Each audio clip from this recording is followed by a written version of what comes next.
What if you could reduce your inheritance tax liability, save tax on an ongoing basis, and help protect your wealth? Well, that's exactly what a family investment company could help you do.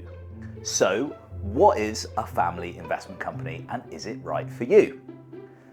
A family investment company, commonly known as a FIC, is typically a private company designed to help you grow and protect your wealth. It can be structured to allow you to pass that wealth down to your children or other beneficiaries whilst reducing inheritance tax implications and maintaining control. A FIC doesn't have many restrictions on the types of assets that it can contain, as it's simply a normal company structure housing your investments. Anything you can invest in within an ISA or a pension, for example, can be invested in within a FIC, and it can even include property if you need it to as well. However, a FIC is probably only suitable for those that can fund it with around £2 million or more. They are really more common for clients with multi-millions or tens of millions to invest. The setup costs, ongoing administrative demands, and tax benefits just aren't usually worth it for smaller sums. Before diving into details, it's important to mention that a family investment company functions like a regular company. Whilst it does offer flexibility in structure, it must adhere to standard tax and regulatory requirements. To help you get to grips with it, I'll describe a common way to set up a FIC and its potential benefits and disadvantages. There are, though, a whole variety of ways you can set up a FIC, so consulting a financial advisor is always recommended. So one of the advantages of setting up a FIC is the ability to create different types of shares that can separate control from financial benefits. These shares, often called alphabet shares, are categorized into Type A shares, Type B shares, and so on.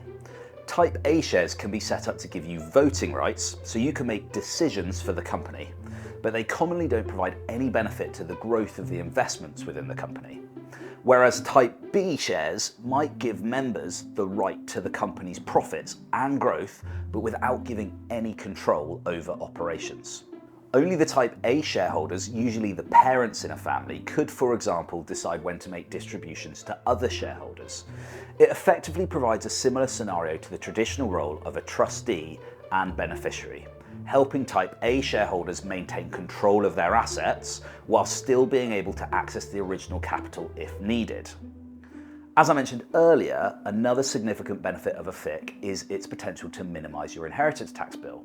If you finance the FIC through a director's loan, the funds can be invested within the company, but the loan will not be an asset on the company's balance sheet as it's a loan. So the effective value of the FIC is then zero. So if you then gift shares in the company at this stage to your children, the shares also have a nil value as no growth has occurred yet, so no inheritance tax liability is caused when you make the gift. Your beneficiaries can then benefit from any future investment growth completely free of IHT, as it will be immediately outside of your estate. It's pretty clever, really. The downside to this is that the full value inherited is likely to be subject to capital gains tax, but this is currently charged at a much lower rate than IHT, 24% instead of 40%. But your tax advisor, solicitor, and financial planner should work on plans for the loan to be repaid or written off before you die. This would then allow the full value to be passed down without incurring CGT or inheritance tax. There are a range of options available with this, and it's pretty complicated, so getting advice really is key. On top of this, financing the FIC through a loan also allows you to make effective tax-free withdrawals by accessing your original capital through loan repayments. This then becomes a really helpful route to provide a tax-free income to support your lifestyle alongside any other investment vehicles you might have. Now, traditionally, trusts have been used for this process. However, unlike trusts, FICs don't incur a 20% entry charge when transferring assets above your nil rate band, £325,000. This makes them particularly useful for people who have come into large lump sums and want to structure them tax efficiently, such as when people have sold their business or received a significant inheritance. A FIC can also offer some helpful ongoing tax efficiencies. So at a company level, a FIC is subject to corporation tax at a rate of 25% on all taxable profits, which of course is significantly lower than the 45% top rate of income tax that things like trusts typically attract. It is important to mention though that when dividends are distributed to shareholders, these are subject to income tax based on the individual's marginal rate.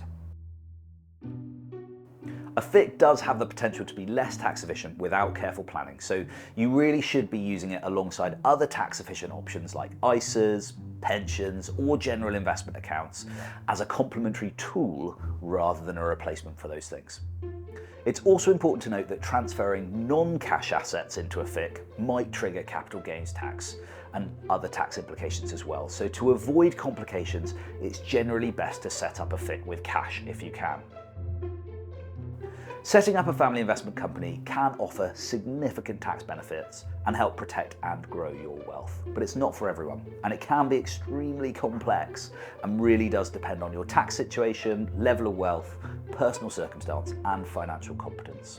So to ensure it's the right move for you, seeking advice from a qualified financial advisor and a chartered tax advisor really is crucial. Because remember, your money really does matter.